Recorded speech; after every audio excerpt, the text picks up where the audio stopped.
Good day everyone, my name is Jeric Saldua from BSMT 1-YB-3. I'm here to discuss the ship organization.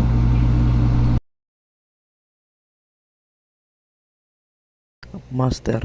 A Master Mariner is a licensed mariner who holds the highest grade of shipper qualification, namely an unlimited master license, such as license labeled unlimited, because it has no limit on the tonnage, power, or graphic location of the vessel that the holder of a license is allowed to serve upon. Chief Officer. The chief officer or the first mate officer is the department head for the deck department. They supervise the member of the second officer.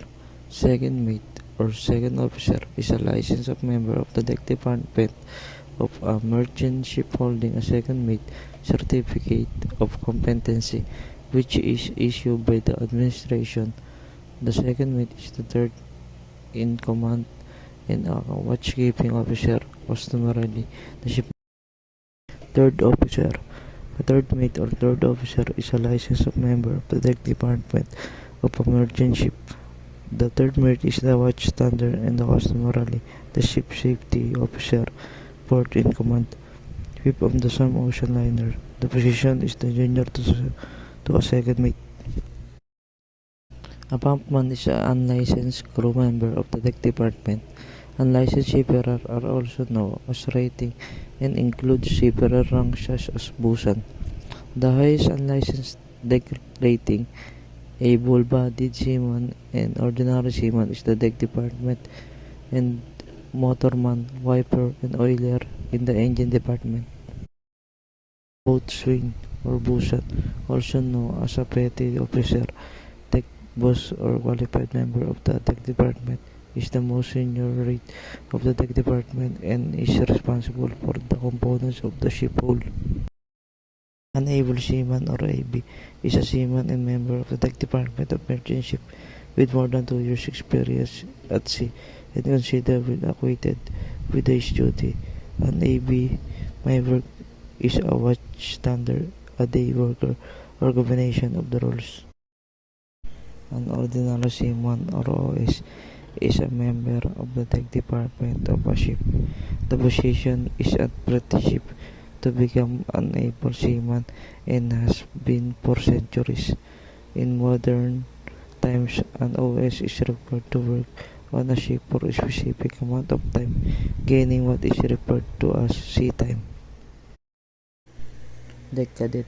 A deck cadet or trainee navigational deck officer or nautical apprentice is apprentice who has to learn the basic duties of the deck officer on board a ship.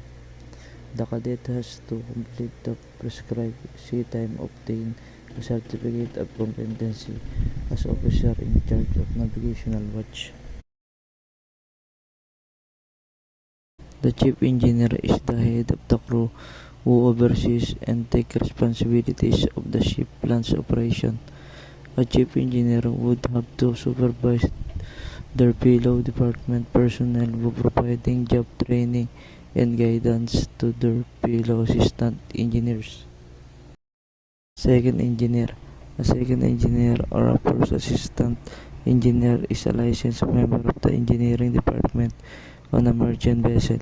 The title is used for the person on a ship responsible for supervising the daily maintenance and operation of the engine department. They report directly to the chief engineer. The electrotechnical officer is a licensed member of the engine department of a merchant ship as per section A116 of the STCW code. The marine electrical engineer is a vital position in the technical hierarchy of a ship and constrained by the assist work under the chief engineer's overview. Third engineer. A third engineer or second assistant engineer is the rank of engine officer who is a part of the engine department on a ship.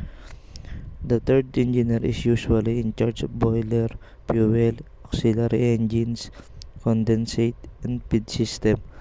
and is the third most senior engine officer on board. Engineer. The fourth engineer is in charge of repair, compressor, and machinery other than main engine, auxiliary engine, and boiler.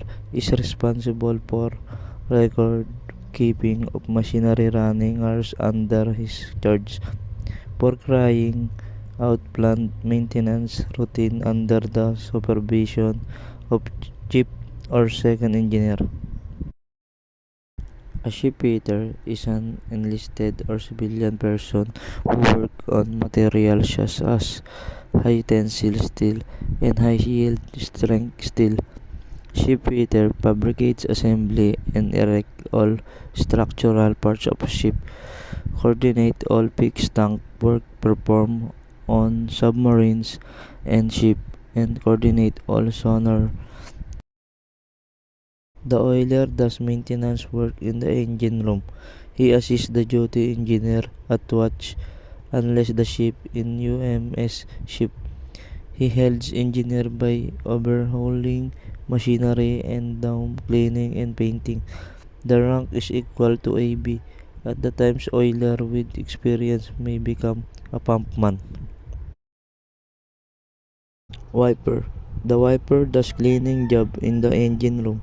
He also assists engineers in overhauling machinery. With experience, he may become an oiler. The engine cadet is a trainee engineer officer. He may be a fresher or novice at sea. He has to perform and learn job under the second engineer. He does various jobs from bilge cleaning to operating the main engine. The engine cadet must never be used of cheap labor by seniors. He must be tied and guide. Chief Steward. A chief steward is a senior crew member working in the stewards departments of a ship. Since there is no more purser on most ships in the United States Merchant Marine, the steward is the senior person in the department when its name is chief cook. A chief cook is a senior unlicensed crew member working in the stewards department of merchant ship. The chief cook principal's role in to ensure the preparation and serving of meals that are both delicious and nutritious. The all-around man is messman. He may perform any of the following duties: setting table, serving food, or waiting on tables. Part of this duty also to clean the dishes and equipment, prepare coffee and beverage, make bed and clean quarter of officers. He is used wherever the chief stewards want him.